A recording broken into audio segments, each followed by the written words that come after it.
not only are private lands, just about half the habitat in the West, but it's very often the best habitat. And there's been research papers that show that private lands, on average, are as much as an order of magnitude more biologically productive than public lands. Welcome to the LandTrust Podcast, where land, technology, and the outdoors meet. Whether you're a landowner, an outdoor enthusiast, or someone curious about the future of recreation on private land, you're in the right place. Each episode, we share real stories from the LandTrust community, from unforgettable guest experiences to conversations with landowners about their land and why they choose to share it, plus interviews with leaders, shaping how we all experience the outdoors. And now, here's your host, Nick DeCastro. Welcome to the LandTrust Podcast, where land, technology, and the outdoors come together. This episode is part of our Outsides Insider series, where we sit down with the founders, operators, and insiders shaping the future of the outdoor industry. As always, the views and opinions shared in the conversation are those of our guests and don't necessarily reflect those of our organization or theirs. Now, this episode is a little bit different. We've done a couple of these before, but while many of our guests are building tech in the outdoor space, or rec tech as we like to call it, today we're stepping a little upstream from that to talk about something as critical, or more so, I'd say. And we're going to be digging into the foundational work of habitat, wildlife, and working lands, the very things that make the things that we love possible in the first place. So today we're joined by Lesli, Allison, the CEO of Western Landowners Alliance, a visionary landowner-led network advancing conservation that keeps working lands healthy, communities thriving, and native species connected across the West. Lesli spent the last 3 decades working with private landowners and diverse stakeholders to sustain the land that sustains us, from managing a large ranch in Colorado with award-winning conservation practices to building collaborative solutions at regional and national scales. Under her leadership, WLA champions practical stewardship, shared knowledge, and pragmatic policy solutions that help ranchers, farmers, and rural communities navigate today's ecological and economic challenges, something that we both share there. We're excited to dive into her unique perspective and how working lands are our great untold story of conservation and why landowner leadership matters more now than ever. Lesli, welcome to the show. Thank you. It's such a pleasure to be here with you, Nick. Yeah. So as I mentioned, we have done a handful of things recently where we're talking more about whether it's habitat with the Turkeys for Tomorrow guys, or we've done some stuff kind of on the landowner side before too. But land and habitat is kind of the canvas for all of our paint, for all the things we love to do. So we have to make sure first and foremost that our land is well taken care of, profitable, especially when we're talking about private land. And so that's why I think it's really great to have someone like yourself on who's been working in this space for a lot longer than I have. Well, thank you. And I so appreciate your introduction and the way you frame that. I mean, really, the canvas that everything else gets painted on is exactly why we do the work that we do. So thank you for that recognition. And I hope we can make that a centerpiece of our conversations with so many other groups out there. Yeah. Okay. So the way I usually kick this off is I'd love to hear your bona fides. So give us a little bit about yourself. Obviously, I made your intro, but that's just scratching the surface. So kind of how did you get here? Where'd you come from? What were you doing before? How did you end up being in the role you're in now? Yeah, it's been a kind of an accidental journey, to be really honest. I grew up in New Mexico. I grew up in a small cabin out in an inholding in the national forest. And while my parents were trying to get work done, I was out playing in the woods with my little dog and my toy rifle. And I just fell completely in love with the land and have been ever since. And then I went off to college back east, came back thinking I was going to pursue probably a career in something like environmental journalism. If I could have done it, I would have been like a National Geographic photographer, filmmaker, explorer. Sounds awesome.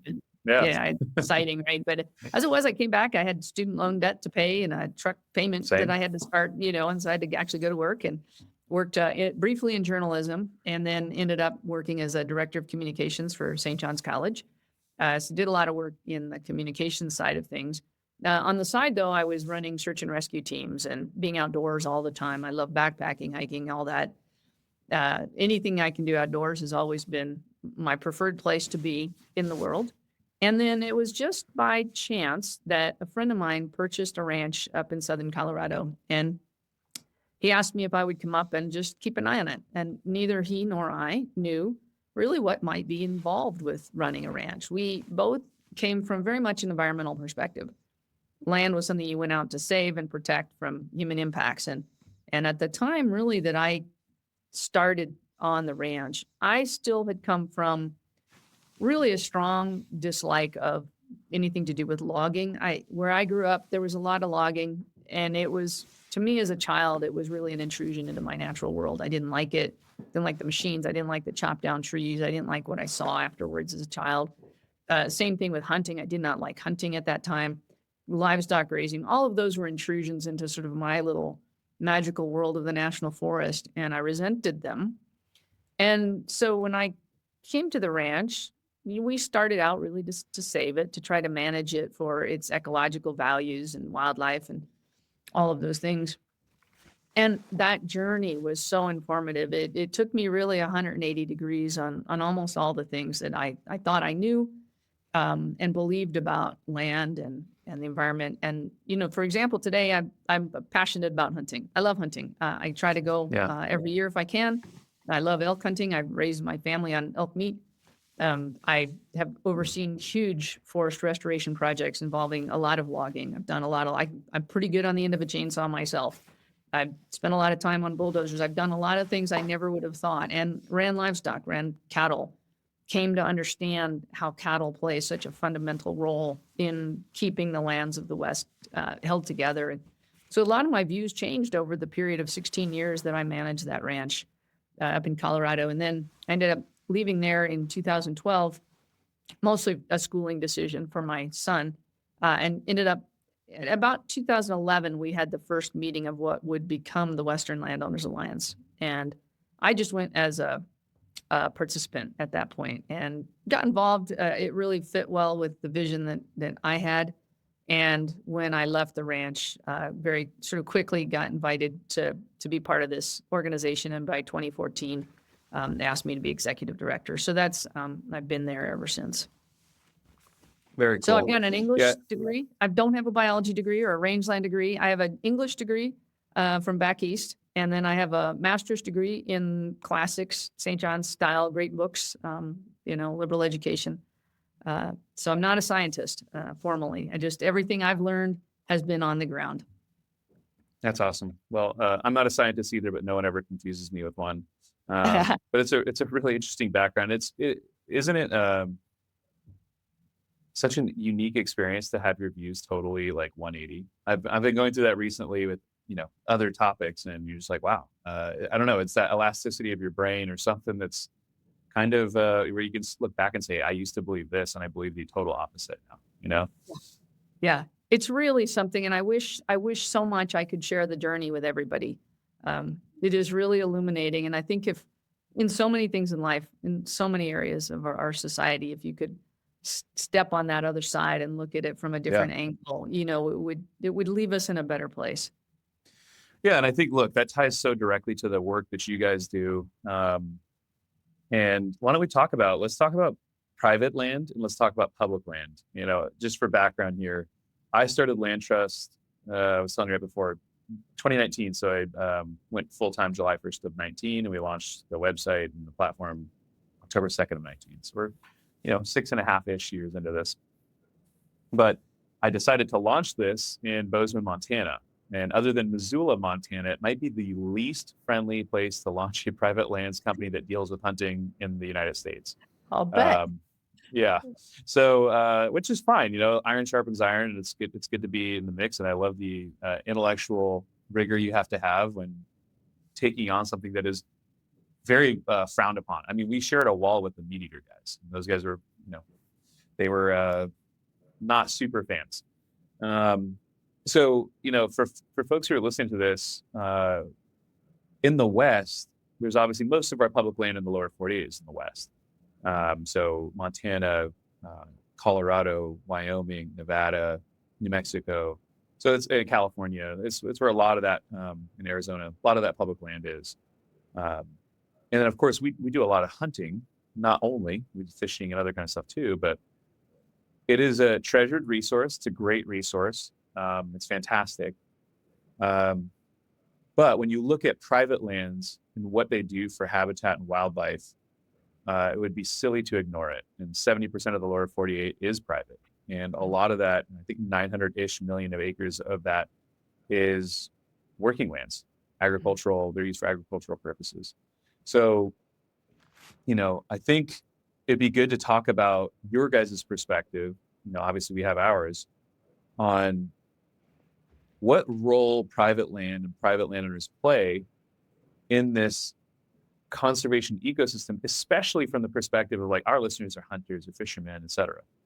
And knowing that, probably with our podcast listeners, maybe they're much more private land friendly, of course.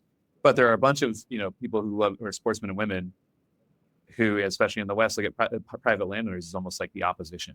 It's like, let's not do that, So anyways, it's a big set the table, but I'll let you talk on that. Yeah, well, I think there's ways to talk about that sort of statistically or scientifically, and there's ways to illustrate that visually. And I'll start with simply saying not only are private lands, just about half the habitat in the West, but it's very often the best habitat. And there's been research papers that show that private lands, on average, are as much as an order of magnitude more biologically productive than public lands. And the reason for that is pretty simple. It's because people always settled the best places first, right? We settled in those valley bottoms, right? Good soils, good water, habitable year round, good timber. All the things that we need are the same things that wildlife need. And because those were the places that were settled first, they went into private ownership.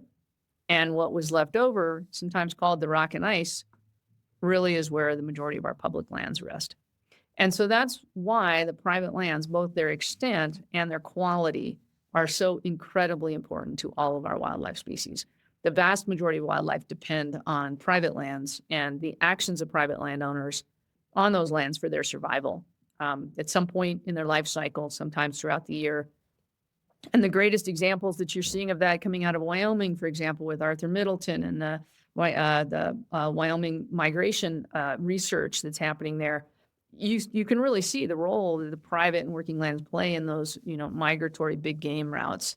They come down out of Yellowstone National Park, they end up on these private ranches and, intermixed public and private lands that are part of these ranching operations for their winter. And that can be, in many cases, the critical limiting factor on your big game populations. So, and what we're seeing in the West is the diminishment of that land base. We're seeing that private lands be developed, being used for other more intensive and less wildlife friendly uses. And as that habitat base shrinks, we will have fewer big game species and big game populations. And that means fewer hunting opportunities for the public, whether they're hunting on public or private land. So the private lands not only provide this high quality habitat, but they're also the sort of the connectedness between what we call islands of protected public lands. We know these animals need to move to migrate, to be able to, breed. They need genetic diversification. They need to be able to forage. As climate and weather conditions change, that ability to move across these landscapes is absolutely key. And what's between the islands of protected public land is private lands. So what happens on the private lands is very, very important. And it's important both ecologically and it's important economically, because it's the economics keep those lands whole.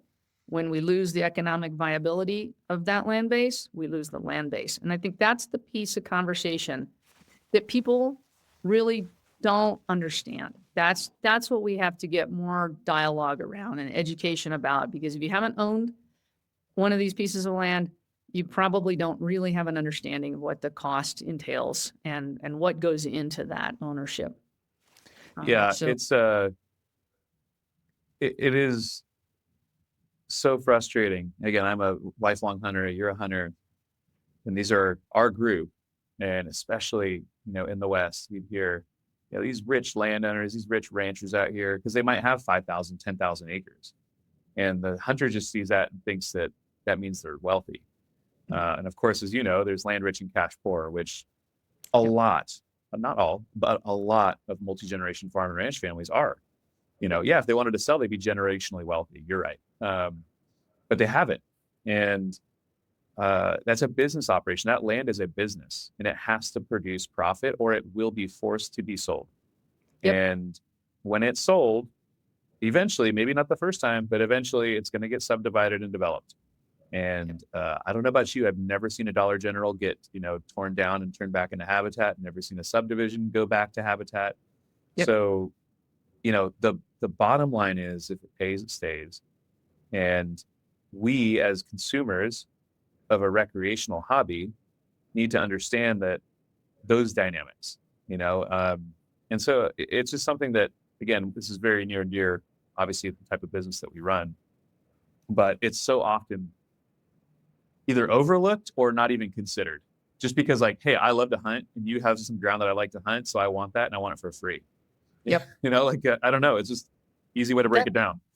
That's the problem. That's exactly the problem. And, we talk a little bit about the North American model, but I would just say this about it, that the North American was about actually taking more responsibility for the land base. It wasn't about entitlement.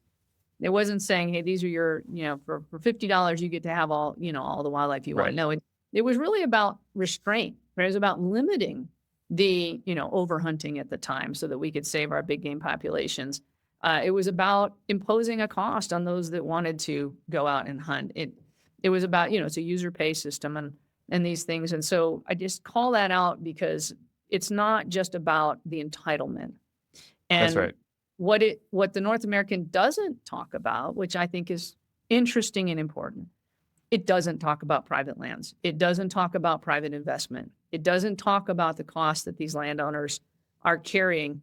And honestly, when we have conversations with sportsmen's groups and we're able to actually lay out the math, like open the books and show what goes into holding onto a piece of land like this and how does wildlife play into that, either positively or negatively, it's pretty shocking to most people to see it. Because even if you're a wealthy person, you cannot tolerate losing that kind of money year after year after year. Eventually, you still, even if you're wealthy, you dispose of that piece of land. And like you said, very often into development.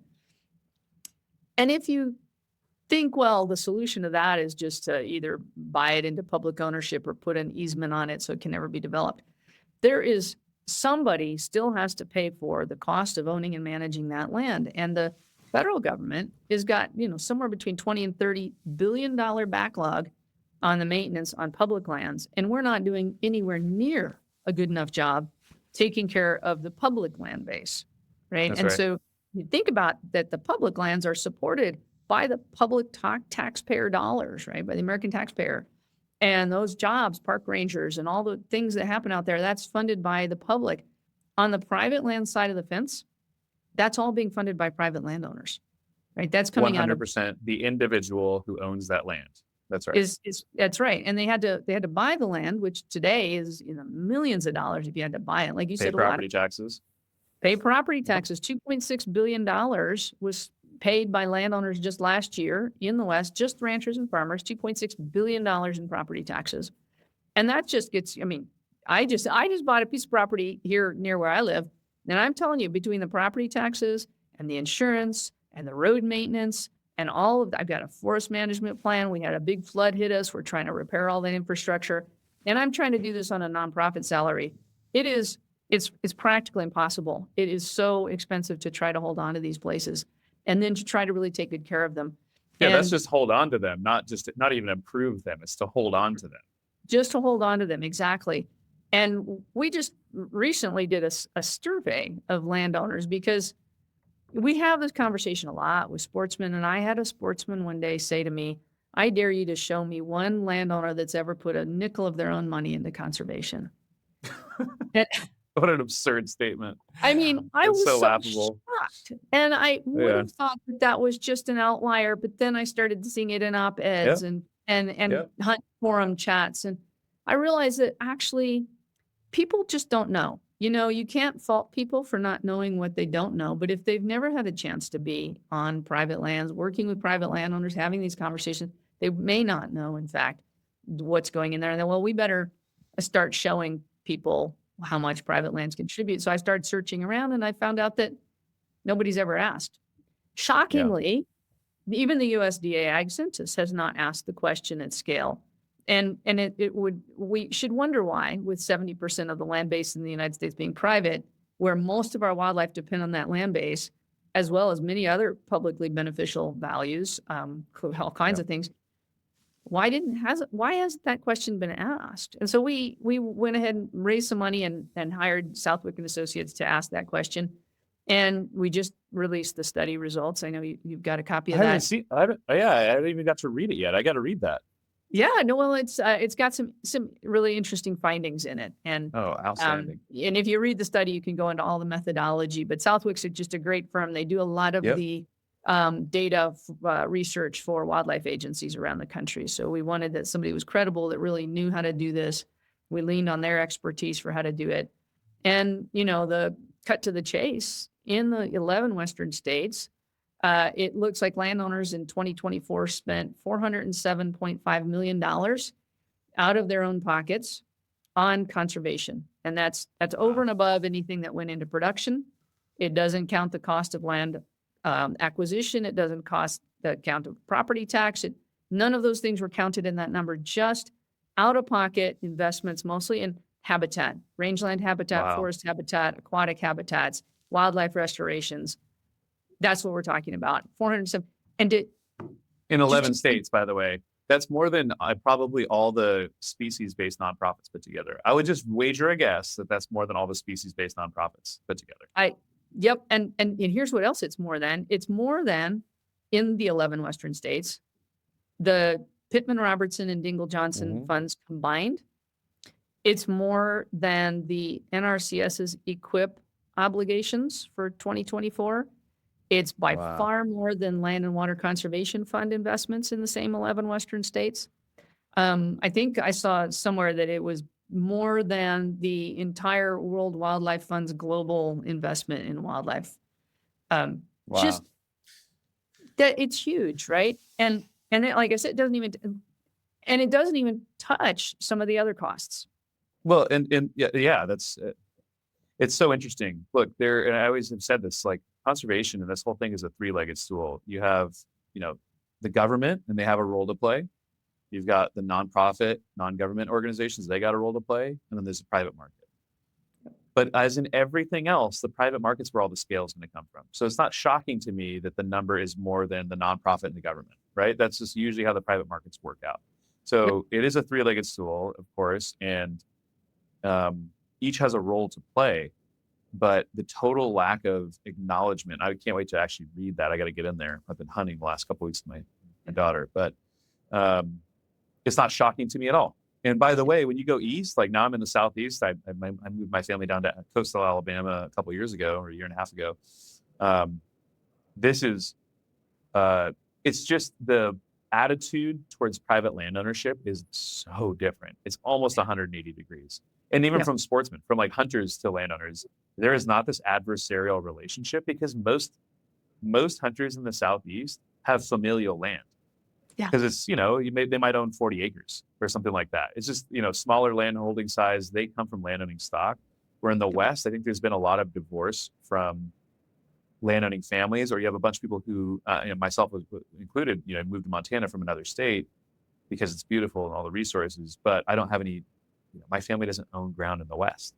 And so I do think that there's just the haves and the have-nots, which causes that tension, but you just don't see it in the Eastern, even the Midwestern and Southeast. You do not see that tension in relationship between private landowners and sportsmen. I think it's really interesting. It is. And I've thought a lot about that too. I think there's two components to it. One is the big private land base in the West, I think sets an expectation that, hey, this is just all of our land. Land is for anybody. There's not this awareness of the private land as much out here in the West. And so it's almost like an abruptness. Wait, what? I can't go over there because I was over here just fine. Now that feels like a barrier to me that shouldn't be there. So I think that's part of it. I also think that elk hunting plays in pretty heavily. And it's interesting. I think it's really about bull elk hunting. I'll just pin it down. Yeah, I think that's fair. And I think it's important when we talk about these issues that are, conflict, issues, that we do try to actually dispense with the generalities and get very much to the specifics of what's really at issue here. And I'm going to pause because I think it might have out for a second. Okay. So, to get at the specifics of really what's at issue here, and I say bull elk tags because those are the ones that command the higher prices, that people get resentful if they see a $10,000 elk hunt being sold, because it's such a compelling thing to want to go out and hunt that animal with that big rack. There's so much demand. Let's use economic terms. So much demand. It's exhilarating, and not everybody gets to do it. It's a cool deal, but the dollar impacts are big. And the other thing about elk is that elk take a toll on the private land base that other species don't, right? They compete directly with livestock for forage. They're really good because they're so big at knocking down the fences. Yep. They carry brucellosis with them. They eat your haystacks and your crops. There's a big cost to the private landowners that comes with elk. And so I think that's where some of those friction points come in. And if you knew it was just about bull elk, you're talking about something different than about just landowners versus sportsmen or all hunting, all agriculture, right? We need to get more specific when we talk about these things. It's very true. It certainly does seem to be the elk hunter, the Western elk hunter, that I think has the most friction with the private landowner. And I think it is the bull elk hunter. It's the most high demand, valuable hunt in the lower 48 is bull elk hunts. It's what drives $65 million a year for Colorado Parks and Wildlife with their tag sales. That's a lot. Most of that's going to be elk hunts. Yes, mule deer plays a factor, whatever. And like you said, it's just so interesting now being 6 years into this business. And like I said, building this in Bozeman until the last couple of years, trying to get through to sportsmen, like you see a herd of 250, 300 head of elk on a ranch and you think jealousy. That rancher sees a massive loss. Right. They're keeping them on their property. Like, what? No, that rancher, elk are liabilities to him, not assets. Now, if you can turn wildlife and the presence of wildlife into assets, that's what we help them do. It's like, okay, well, maybe we can offset the liability that these things just have. Like, again, it's not theoretical. It's hay, it's forage, it's fences. And those cost real money and labor and all that stuff, right? So I'll give you an example. We were in Nebraska when we were kind of expanding into Western Nebraska, and they got a ton of elk in that kind of northwest corner. And we had ranchers talking to us. They have different laws around this, but the Fish and Wildlife gives us, I want to say it was like 20 or 30 cow elk tags, but you can't sell them. They're not transferable. So he's like, what am I going to do? Go shoot 30 cow elk? Like I'm running an operation, I don't need to, and I can't go shoot 30 cows, depredation tags. And they're causing $200,000 a year of damage. Right.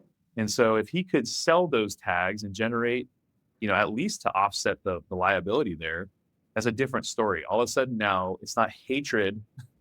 Hatred is a strong word, but I mean, if your family's whole livelihood and the legacy of 3, 4, 5, 6 generations on a piece of ground is being directly threatened by a certain wildlife's presence on it, you might start to really not like them, right?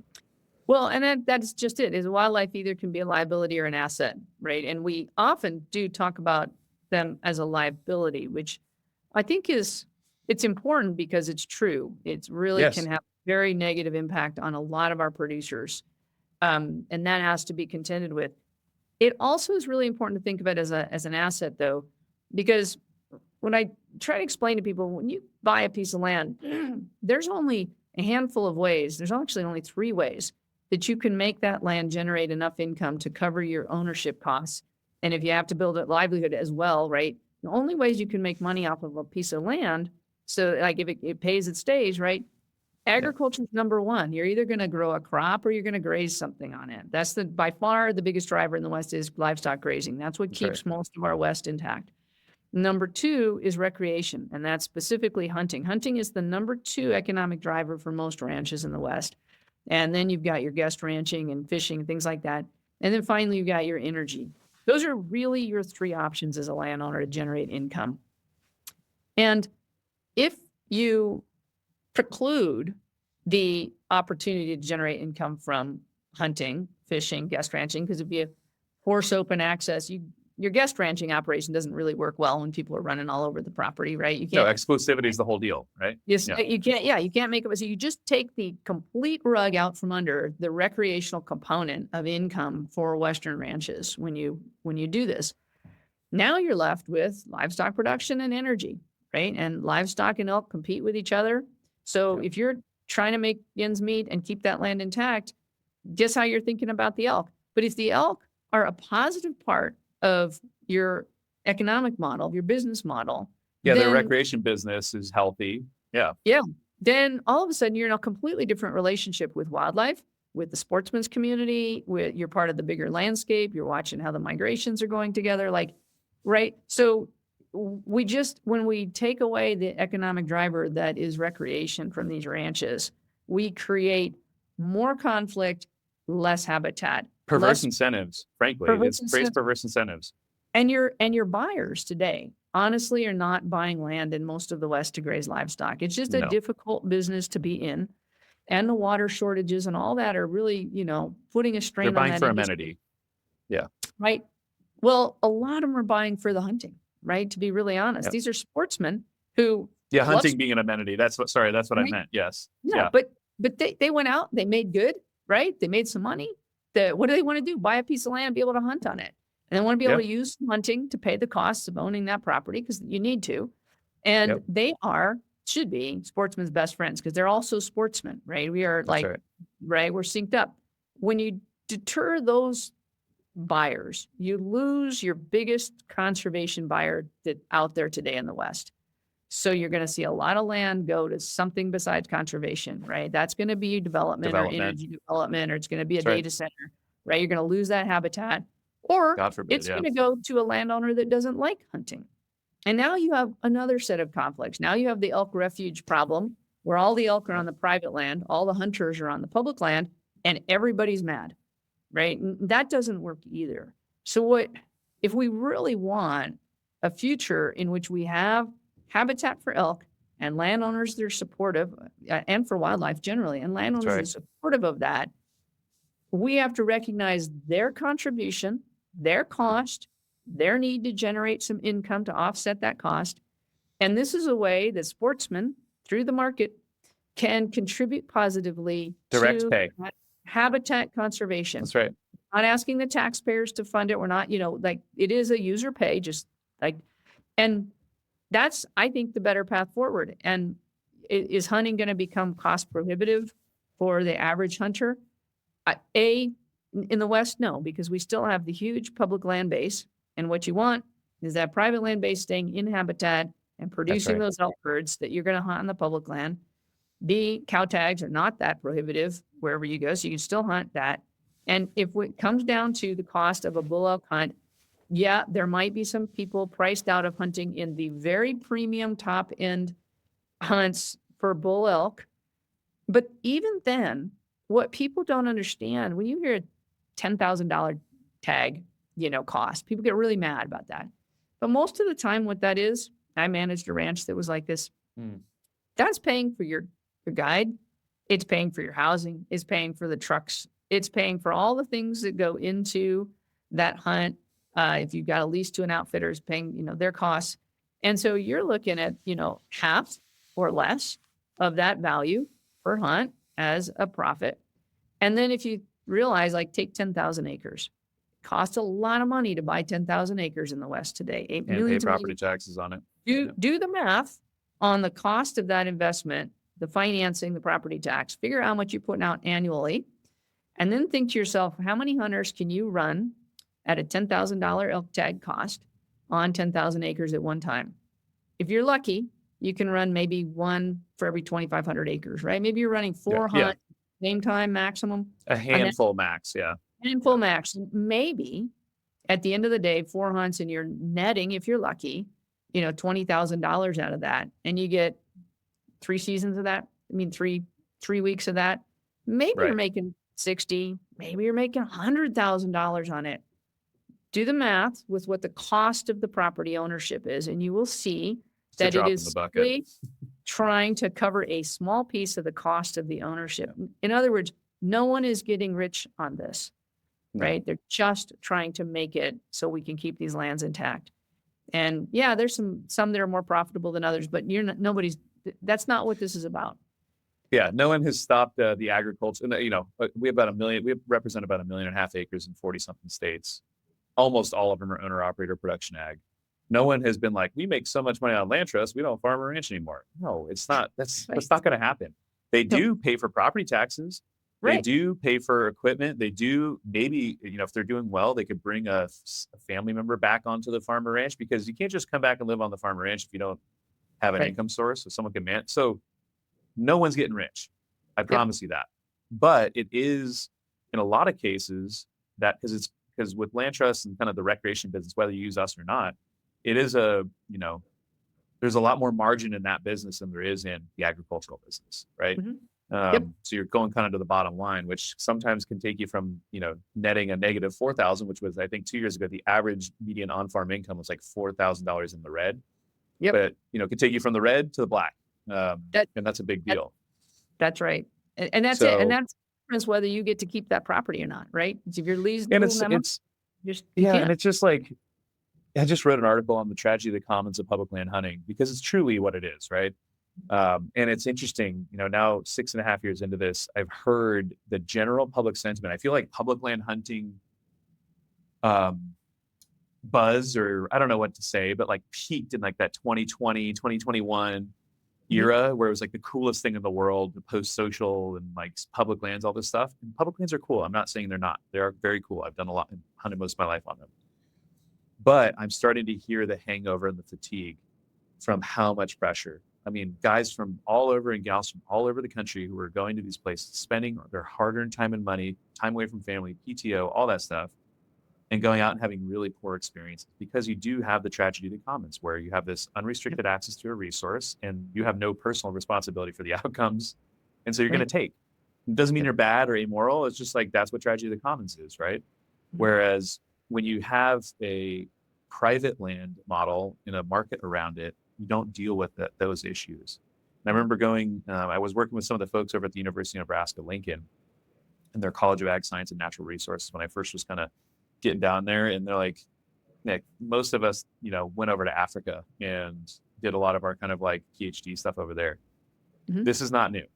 If it pays, it stays. The countries in Africa that banned hunting, guess what? They have no wildlife anymore, because the land had no value from a recreation perspective. So the countries that didn't and have structured hunting and it's very profitable, they're the ones with all the wildlife. If it pays, it stays. And I know that is like saying the words profit in hunting or wildlife in the US, especially the Western US, is like, I might get, struck by lightning from God. I don't know. But it's just the realities of the economic system we live in. And so, when I lived in Bozeman, I looked at Ted Turner's ground there at the Flying D. Beautiful. I had friends that lived right next to it, literally bordered it. I never stepped foot on Ted's land to hunt. Looked at all the elk out there, all that stuff, right? But I'm really glad that he owns it. And I'm really glad that he did what he did there. Because if not, I mean, that's in Bozeman. It's like an immeasurable amount of money that developers would pay him to go and develop that and turn it into subdivisions. So even though I never get to be a user on that property, I'm still happy that it's there and it's being managed the way it's being managed, because that's just good. And those, by the way, the elk herd happens to go on public land around it too. And this is the whole thing with hunting on private land. If you're a diehard public land hunter, you could not stomach the idea of ever hunting on private land. You should still be vociferously pro private land hunting, because pressure on private lands makes animals move. And they will move onto public land. Like, it's a good thing. It does. It's so funny. I could tell you a couple of stories, because the ranch I managed was just an elk haven, and we had 4,000 elk that hung out on that property. They come in April. Wow. They have then they'd be up in the high part of the ranch for most of the summer. They come down, they rut, and then they move back out onto the public land right in time for hunting season, right? And what would happen? We used to rent helicopters and go up, because we had a lot of poaching problems, because it's a whole watershed. People stand around the edges of it and they could hear and see the elk in the private land. But there's like so many of them on the outside, they weren't seeing them on the outside. And you could go up in the helicopter and you could literally outline the ranch by the orange caps that you could see from the helicopter of these hunters purse Like property boundaries. Yeah. right? Totally, like purse stringing the property, right? And the elk couldn't actually move out. And I had times when I'd be out in the field and I'd be following an elk herd, and then you get up to the boundary and they would cross over. And I literally, one time I had to actually hit the deck because the volley of shots that came from all these different hunters at the same time, and those elk just turned and, back into the property. And then I was hunting 2 years ago on a private piece, and we accidentally pushed some elk onto a public piece. It was a pretty good sized herd. And I said to my hunting partner, I said, just wait back. a minute, right? And we just waited a minute. It was like a ping pong bounce. It was like they hit the wall of the public pressure and just came springing back into the ranch, And the thing is, we had a time on the ranch I managed when there was an all draw week, and we couldn't guarantee our clients were going to get a draw. And so once in a while, we would be empty of clients in the ranch. And those were the worst times because we would be sitting empty in first rifle, no clients, no income to help support all the things we try to do on the ranch. And all of the hunters were on the outside and all of the elk were on the inside. So we had all the elk, no hunts, no hunters. Eating all your forage, breaking fences. Yeah. Destroying our aspen that we were trying to regenerate, and not generating all of our income from elk went into restoring watershed health. We were always that was all we did with it. It wasn't like somebody pocketed it. And so that just, that income stream stops. Then you have all the damages. All the elk are in the property. The hunters on the outside are furious.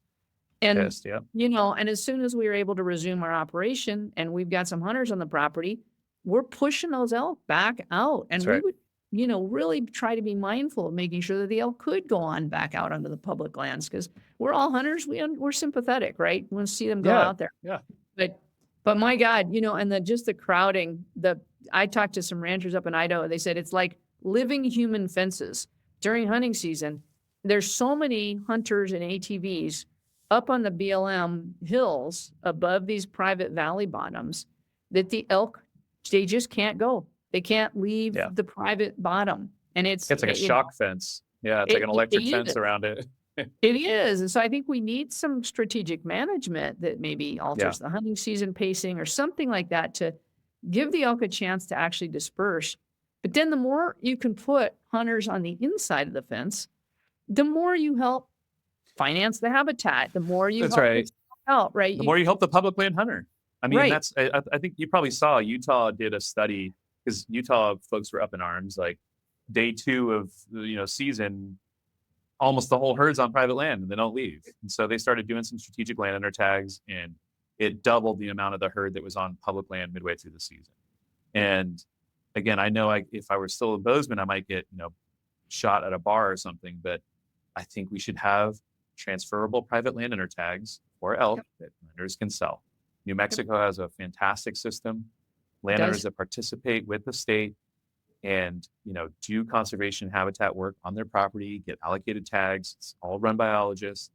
But yes, I do believe landowners should make as much money as they can from that resource to offset costs and hold that in. So I am 100% for transferable private landowner tags for elk. Of course, it's self-serving to me. I run a business that is around hunting. I acknowledge that. I'm not saying I'm some neutral third party, but just logically, that makes sense. And, yes, it might be a $10,000 hunt to go out on something like the Flying Bee, which it is. It might even be more. But when those guys go out and hunt those elk, there's public land right there. They do push the elk, like we're saying. So more private land hunting opportunity is better for public land hunters. Full stop. It is. And I've often challenged my colleagues who are, opposed to the transferable tags to just follow the logic. Let's suppose you disincentivize those landowner tags here in New Mexico. What do you think is going to happen next? You're not going to have hunters on the private side. The elk Hunting are going to be on the private side. Everything gets worse. And in the future, what happens is you lose your habitat. You have to restart reducing your elk herd size. You have overcrowding on the public, and the public hunter starts complaining that there's no opportunity. I've been in those rooms many times, And Yep. they want to reduce the number of tags so that they can get better opportunity and better quality bulls. And It's all a of a sudden spiral. Yeah. goes straight down the tubes. So you're Yep. looking for like a short-term gain in tomorrow's lottery for the long-term loss of the hunting future. That's what Yep. happens when you go, it just follow the logic, right? So, I think people say, well, what I want to be able to hunt in the future and I haven't been able to draw. And I would say we have a bigger challenge than elk tags in this country. If we, as hunters, as landowners, as anybody that cares about the environment, which is that we are losing the land base that supports all of the things we care about, supports our very lives, our wildlife, our agriculture, everything. Clean You water. want a hunting future, you won't get it without that private land habitat base, which we are losing every single day. We're losing more of it. And it's an economic problem. It's fundamentally an economic problem. And it needs to be addressed with economic solutions, not with rhetoric, not with politics. And conserving the habitat base has got to take the highest priority over everything else, including public access, including anything else. And the other thing is that we live in a populated world. There's too many of us. We can't all get an elk every year. We can't. We should be raising our kids to think about hunting other species, not just the sites. Whitetail deer, there's a lot of them. I'm in Alabama. My Right. buddy's going to kill 3 bucks. You can kill 3 bucks, and you can kill a doe every day of the year. Like you can go hunt all day, all the time.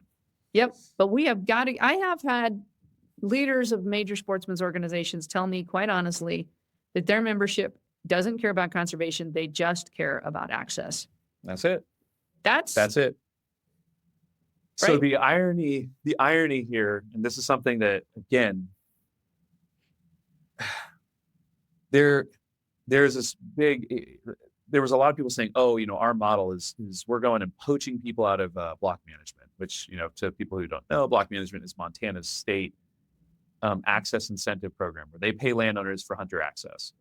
And they do it on a number of hunter days per year. So the actual incentive is access. So that's what they designed it for.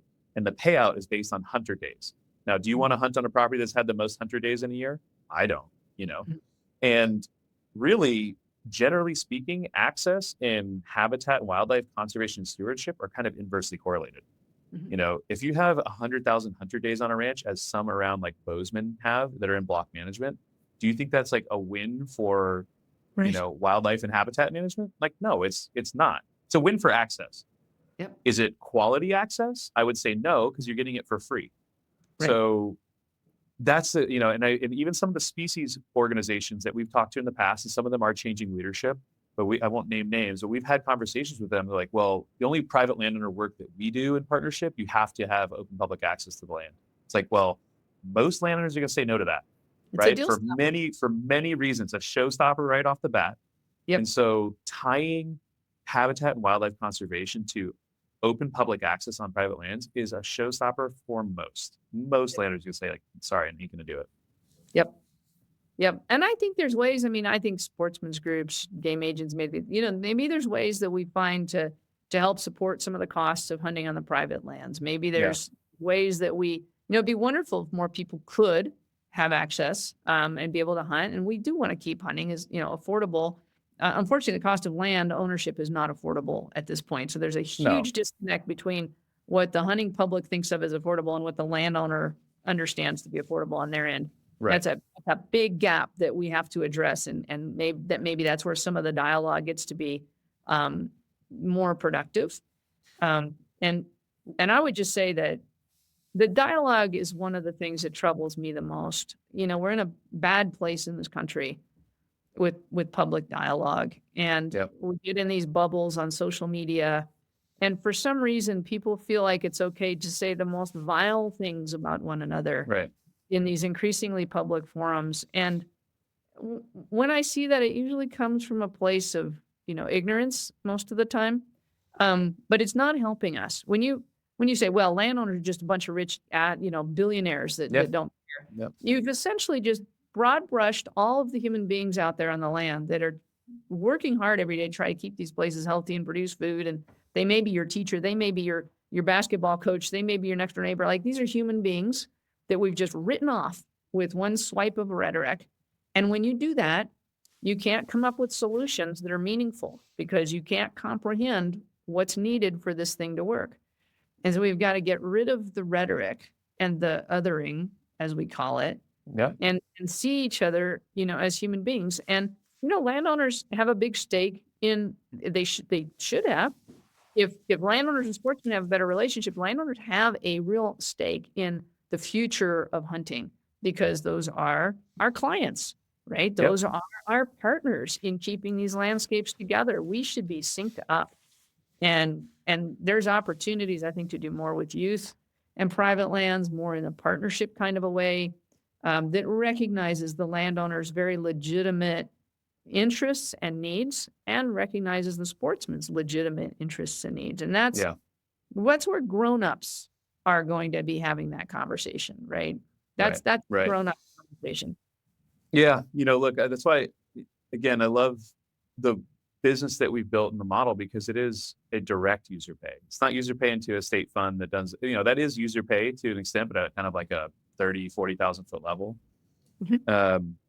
In this model, a private landowner can say yes today to allow access in a controlled way. They can generate some income from it, and you as a sportsman get a much higher quality experience. Yep. This is the other misnomer that I hear so much. Public land hunting isn't free. It is free to walk out on that ground, but all the other costs that go into it. And then what happens when your plan has your A, B, C spot, your A spot, your B spot, your C spot, every one of those has 20 trucks to the trailhead. All the time and money and fuel and all this stuff that you spend, yes, it was free to walk on the land, but there's a lot of other costs associated with it. When you start to look at that, like on LandTrust, you can go hunt turkeys for $50 a day. You can go hunt, there's places you can hunt cow elk for $100 a day. You look at these things, yes, it is explicitly, you're paying that landowner to go have that opportunity for an experience. But I would argue that a lot of times it pencils out to be cheaper overall. It's always grinded me. I'm like, it's not free. Yes, it's free to go on the land, but you're paying a lot of money to go do this thing. Well, you are. And it's so funny. I had somebody quietly, I won't say who was with one of the sportsmen's organizations, has been so sort of, driving on the access and all the this and against landowner. I can make a guess, but yes. And he said to me quietly one day, he goes, to be honest, he goes, I'd rather save up for a couple of years and go have an absolutely fabulous hunt on a piece of private land and come home, know I'm going to come home with an animal and help support that landowner, keeping that habitat intact, and do that every couple of years. And that rather than spend my money every year going out, like you said, all the fuel, all the costs of getting there, time off work. Crappy experience, fighting with other guys. Yep. You're going to spend that money year after year, and you're going to be mad all the time because, you didn't get what you wanted or you didn't draw, right? This option helps create a whole new path for people to have that high quality. And I'll tell you one last piece. My son, when I put him through the hunter ed, they get, these youth preference draws and things like that. Put him through hunter ed. He was so excited. He became actually a youth sort of education instructor as well. He's so proud of that. We put him for the draw.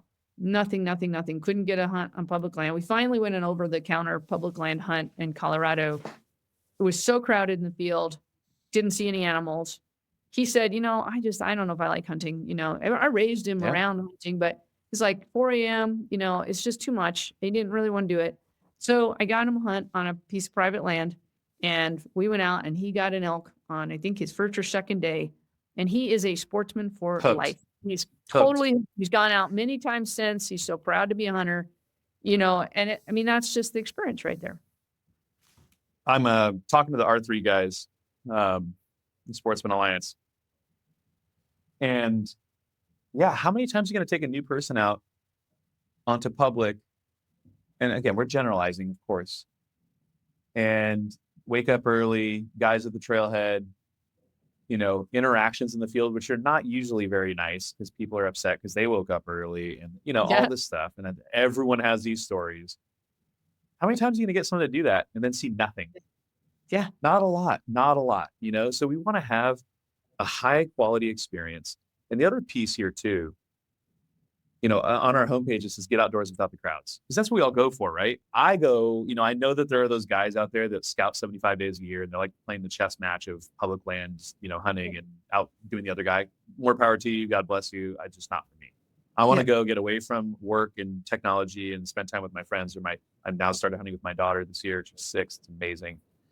But I want to go to disconnect and have a quality experience. The other piece of that is, and I didn't really expect this when I started the company, but I see it in every single review that comes through from both our landowners and our sportsmen, is how much they have really enjoyed meeting each other and learning about each other. And I think this is a very intangible aspect to kind of the platform that we've built, is we are reconnecting the 99% of us who are not producers with the producers.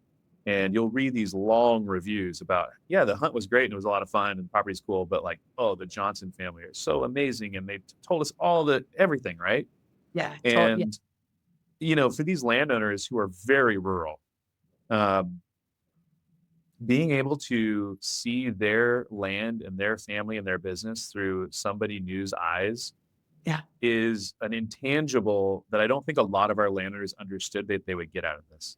And to me, it's like a very gratifying ethos level thing. It's like, yes, of course, we're here to make money and we're a for-profit company. We're not shy about that at all. But I do think that it's super, super healthy for these two parties to interact in a way, and where the sportsman is so appreciative. Yeah, they paid for it, but they appreciate it by definition more than someone who wants it for free. They paid for it and they get this amazing experience that's low stress. They get to do it how they want, and they get these interactions with these landowners who are like the coolest people, Yeah, I absolutely. We see that a lot.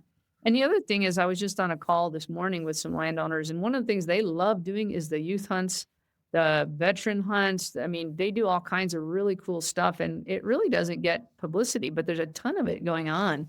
And the two I was talking to, they each host between 10 and 20 youth hunts a year. Kids that go through hunter safety and come up with good scores get to go into this program, and they get these guided hunts, and they get to do all kinds of other stuff out there. And it forms this just wonderful relationship and understanding both ways. And then another thing that we talked about, which we used to do on our place, is that we could offer hunts in areas that were very accessible for people who have physical challenges, and especially older folks, right? They want to get that last hunt in, or they want to take their dad out hunting for the last time. It's maybe the 80 plus years old, and they want to, well, we offer that. We could make their quality was there. They had the opportunity. We could put them in a blind where they would have that opportunity. They cannot do that on most of the public lands. And so, there's just so much that you can do in partnership with the private landowners, and the private landowners, especially the ones that like hunting and want to be part of this world. There's so much they want to do with the sportsman's community. It's a win-win. And a lot of our landowners are some of the biggest funders of sportsmen's groups. They sit on their board. They're like, this should be a partnership. It really should. It was one of the things I really connected with Jason, who's the CEO of Turkeys for Tomorrow, when we had our first call. And I came a little wary because, again, I've had some interactions with some of the species organizations, and that's not to say that they're doing good work. I'm not saying that, but I've just, again, it's a private land for-profit company. I came in wary. But he and I had that conversation. I said, what the coolest thing about private landowners and conservation is if they want to, they can say yes today and start today. Mm-hmm. Whereas if you're working on the public lands segment, it's years of lobbying and bill writing and legislation. Oh, guess what? Someone new got elected, clean the deck. And this pendulum swing of I don't know how people do it. Again, God bless the people who are working on that, because it is important work. But I can get a landowner today to say, hey, look, if you host turkey hunters out here, you probably make $5,000 or $10,000 next year off turkeys. Do you want to know how to make your property a little bit better for turkeys? Yeah. Okay. Yeah. They could do it today, right now. That's all you need is their buy-in, because it's their ground. Yep. And that's the opportunity. Yep. It sure is. I saw a statistic. I can't remember where I saw it from, but 66% of hunters in the United States hunt only on private land. Yes. So there was a 2023 OIA special hunting report. And if you look at that, the only is correct, right? Mm-hmm. But then if you look at just like hunters who hunt private and public, but they're hunting private, whether it's only or, in a mixture, it's like 87%. It's like a super high, like almost 9 out of 10 hunters are hunting on private land every year. Yep. So yeah, it's this amazing thing. And I do feel personally that the pendulum has begun to swing back away from the, if it's not on public, it's bad or stupid, or you didn't try, or, like that kind of thing that still exists. And I hope that we're playing a part. You guys are obviously, you've been at this twice as long as I have, but hopefully we're playing a part through the, private market world where it's like, all the experiences that you read on LandTrust are just overwhelmingly positive. So I think, I know we're kind of coming up on time here. One of the quotes, and I always love to hear folks who are diehard public land. Again, public lands are great. I always have to caveat that, but who have a negative perspective on private land, they always love to quote Aldo Leopold. And I said, well, did you read all of Aldo Leopold or just some things? Because this is one of my favorite quotes. Conservation will ultimately boil down to rewarding the private landowner who conserves the public interest. And that's what we've been talking about this whole time. Yeah. They are footing the bill individually, not as a group, not as a block, individually to preserve habitat and wildlife resources. Yeah. Yep, they are. And you can really see that in this landowner investment study. And I would say, just to kind of close out, we're at Western Landowners Alliance, we're very supportive of keeping public lands in public ownership. We believe strongly in that. And we really believe strongly that we need to, as a country, do more investment on the public land base as well, because that is also, as you say, incredibly important to all of us for lots of different reasons. And one of the things that I think people don't get to see that I get to see in my work all the time, you go on a well-managed ranch, and it's like going back in time. It's like going back, it's like going on safari someplace. The wildlife is so rich and the habitat is so rich, and there's a pristineness to it that is just breathtaking in today's world. And too often you cross the fence, and I've done this my whole career. You cross the fence, and it is beer cans and trashed campsites and degraded rangelands, and it looks terrible. And there's lots of reasons for that. Recreation plays a big role in that. We have to be really honest about that. Livestock production has played roles, like there's the energy, but we really need to take care of the private land and the public land. And we could co-invest in both of those things and have a better world for it. So and I think what you're doing is a great way in which we can make both sides can benefit from it, right? We've got a public trust resource, which is wildlife. You've got the private land property right and investment, the private interest. You're right in the middle. You're bringing those two things together in a way that that satisfies two sets of interests. Everybody gives a little bit there. Everybody gets a little bit. I think that's the path. Well, I appreciate it.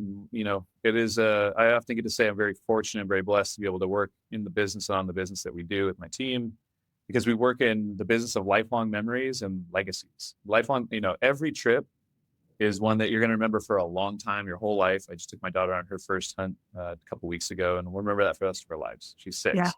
And on the other side, it is helping those legacies continue on.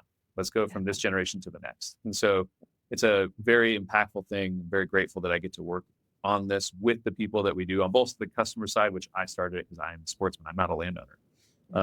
But truly, our landowner partners, it's been the most gratifying part of building this business, is being able to partner with them and know them and meet them and be involved with them, Yeah. Well, that's terrific. Well, thank you, Nick. I appreciate your perspective on this so much. And I love the opportunity to sort of dialogue about this, because it's something we need to do desperately in so many different ways. Agreed. Well, you've got way more knowledge than I do, so that's why I like having these conversations. So tell folks where to find you guys, how to learn more about Western Landowners, any socials, anything like that. Yeah. So Western Landowners Alliance, it's westernlandowners.org. We are a West-wide organization concentrated in 11 Western states, but we do have members all over the country.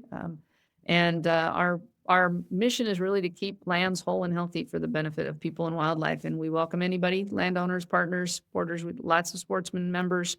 And so, you can come on our website, join, learn more about us. I'm not going to cite all our social media tags. You can find them right there on the website. Again, it's just westernlandowners.org. And that landowner investment study is on there too. And I hope people will take a look at that and really see that landowners are really pulling hard for conservation and wildlife in the country. Yeah, I'm going to dive into that. I have not gotten to see it yet. I'm very, very interested to read that. Well, Lesli, I appreciate you coming on. Thanks for joining me on the show. Hey, thank you so much. That was Lesli, Allison. We really appreciate Lesli coming on to share her perspective. She's been in this landowner and private landowner conservation game for a long time, and there's always so much knowledge to be had out of these conversations. To all our listeners out there, if you did enjoy this episode, do us a favor, hit the like button, subscribe to the podcast, leave us a rating review, share it with your friends. It helps us bring more awesome guests like Lesli onto the podcast. You can check out more of what she and her team are doing over at Western Landowners Alliance and the awesome work they're doing at westernlandowners.org. You can follow Lesli on LinkedIn, and there's links to their socials there too. And if you haven't already, head to LandTrust.com, create your free account, whether you're looking to book your next hunting trip or even list your own private land on LandTrust to start hosting people, generating income, and creating that profit-driven conservation ethic that Lesli and I were talking about. Go to LandTrust.com. If you're a landowner, there is a landowners page. It's LandTrust.com/landowners. There's a phone number there. You can call or text us anytime. And we've got a team of people who work with landowners every single day, happy to answer your questions and get you going. Thanks for tuning into the LandTrust Podcast and this episode of Outsides Insiders. We'll catch you on the next one.